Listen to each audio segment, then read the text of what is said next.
Welcome. I'm Kinetic Symphony. I hunt down and report on mysterious and weird, true stories, from glitches to the paranormal. Case file number 671, written by Nipnopples, the Toddler Popsicle. So today I was in my kitchen. I live in a small loft, and the smallest bedroom is like 3 feet from the edge of the island counter in my kitchen. I saw my 2-year-old walk down from the hallway, where I had last seen her, and into my daughter's room. I literally watched her for several seconds as she walked in my line of sight, into the room, and out of my line of sight. Something seemed off though, but I was distracted with my task, so I just immediately told my 13-year-old, "Hey, Toddler in your room," so she could check it out. 13 was in the living room, which is joined to the kitchen area, so it didn't take but 20 seconds for her to get into her bedroom. She was like, Toddler isn't here. So we checked together and she, Toddler, was still in her little bed that's in my room at the end of the hall, just vibing. Then it hit me. What was wrong? Toddler was wearing a pink, footless, zip-up sleeper today. When I saw her, she was wearing a teal blue sleeper with Popsicle print that she wears often. Being distracted, it didn't really click, but in my subconscious. Also, weirdly enough, she's a heavy walker. And when I saw her a minute before, she made no sound, which is probably why I noticed something off. She also seemed like her being was slightly muted color-wise, and it seemed like a soft image, almost normal, but slightly faded like a camera filter. Enough for me to notice something was weird, but not instantly notice what, whilst I was distracted. This was broad daylight, by the way. I wasn't seeing things wrong. I even saw her smile a little. I saw her clearly, but it wasn't her. I've got no idea what to do with this. I have no history of hallucinations or anything like that. I'm not having a mental break, nor am I sleep deprived. Everything else is mostly normal.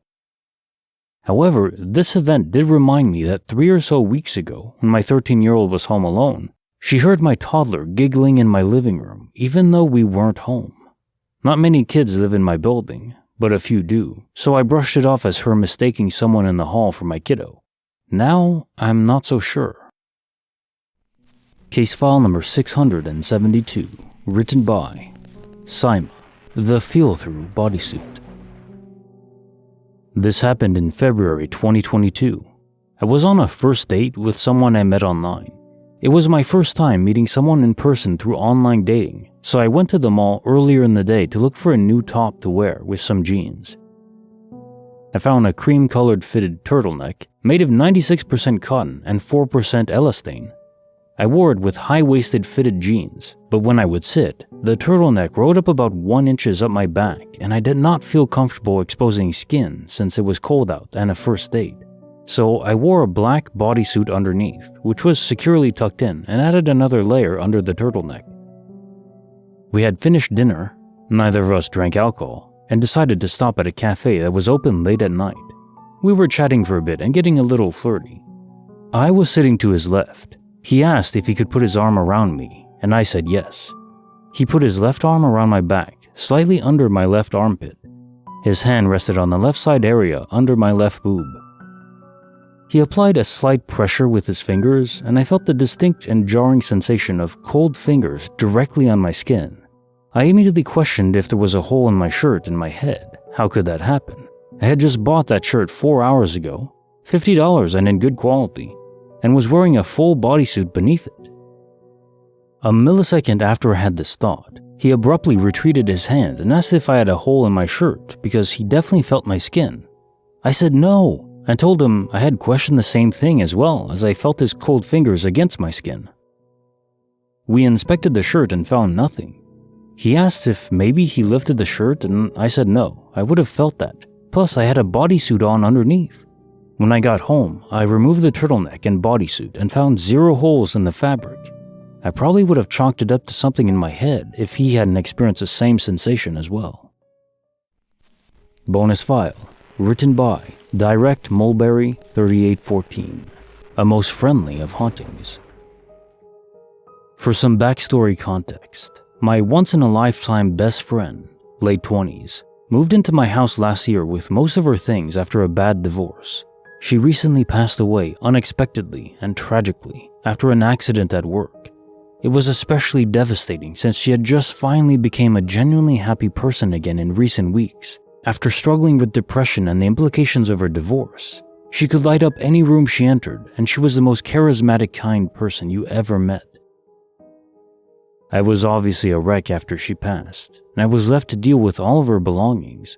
Her family lives out of the country and couldn't come to get her things due to restrictions. But my work schedule was demanding, and I had to maintain my routine the best I could. I'm not a spiritual or superstitious person, but she was.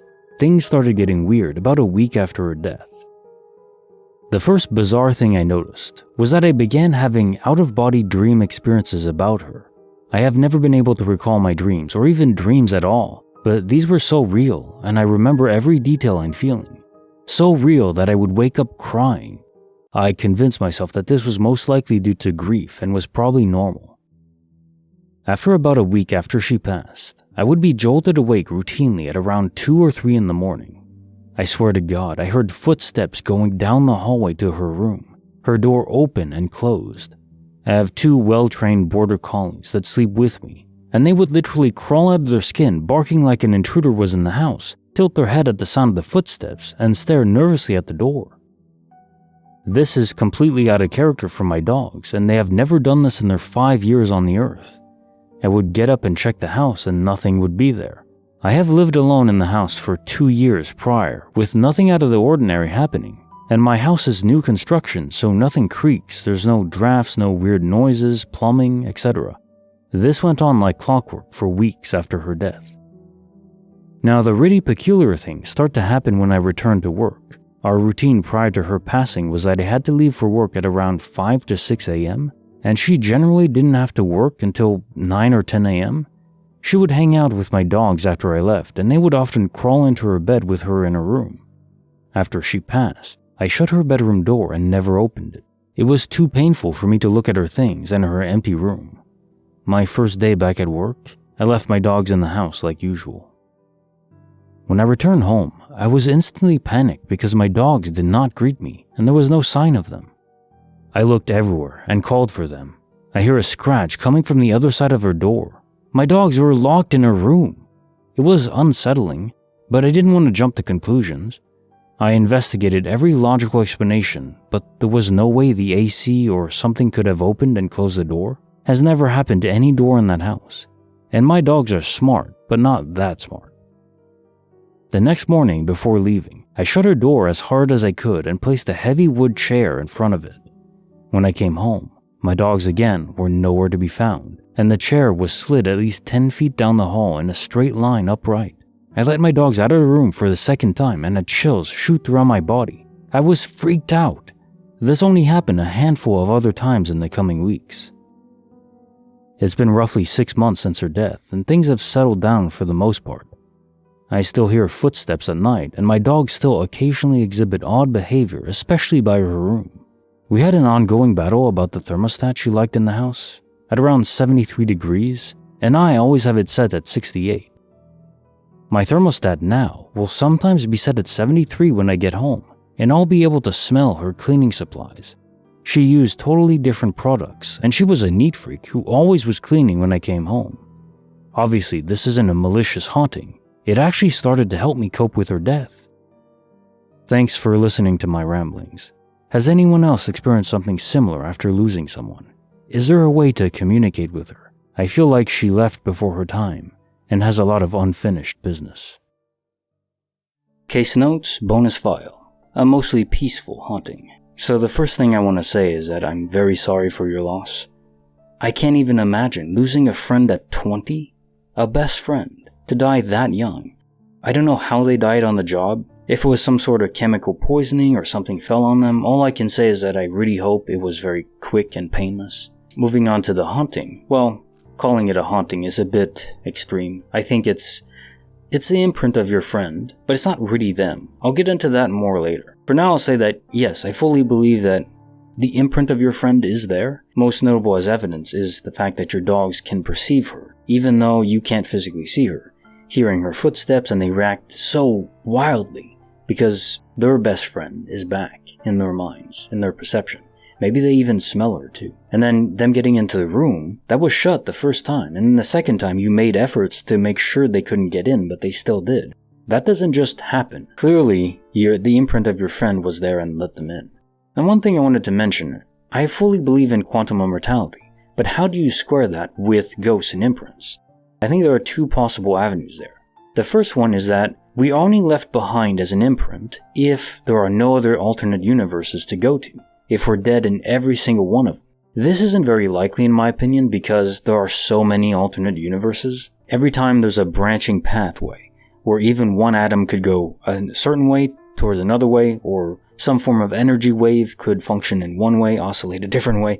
Any slight deviation spawns a new universe in the multiverse theory. So because of that, there's almost infinite numbers of universes. There's more universes than we could write on every single atom in the universe, because every atom can spawn many times more universes than itself. So it's not infinite, but it might as well be, per our conception of it. So the second possibility to square this is that what's left behind is more of an autopilot NPC. It's not really them. It's not them in their full sentience and consciousness. They're off somewhere else doing their thing without even probably realizing that they died. Though sometimes we do realize that we died. And that's my working theory, is that these are real, they're spirits, they're entities, they're forces of energy that are left behind, and they evoke personalities and are drawn to specific things that the person that was imprinted was like. So, similar, drawn to your pets, drawn to the room where she was in, or setting the thermostat at 73. But these are autopilot features. Sort of just an imprint of who they were that's baked into the universe in that specific area. Would make sense too why ghosts as we perceive them tend to be stuck to one area or an object, and they don't navigate far from there because that's not where they were. Sort of like when you walk in the forest many times in the same area, it'll form a path. You're compressing the grass and dragging up dirt and everything. I think through our lives we form a path through the universe, and those areas have our energy, and we're tethered to them if we die. But I think the consciousness of your friend is in another universe, living a normal life and probably very happy. I would hope so.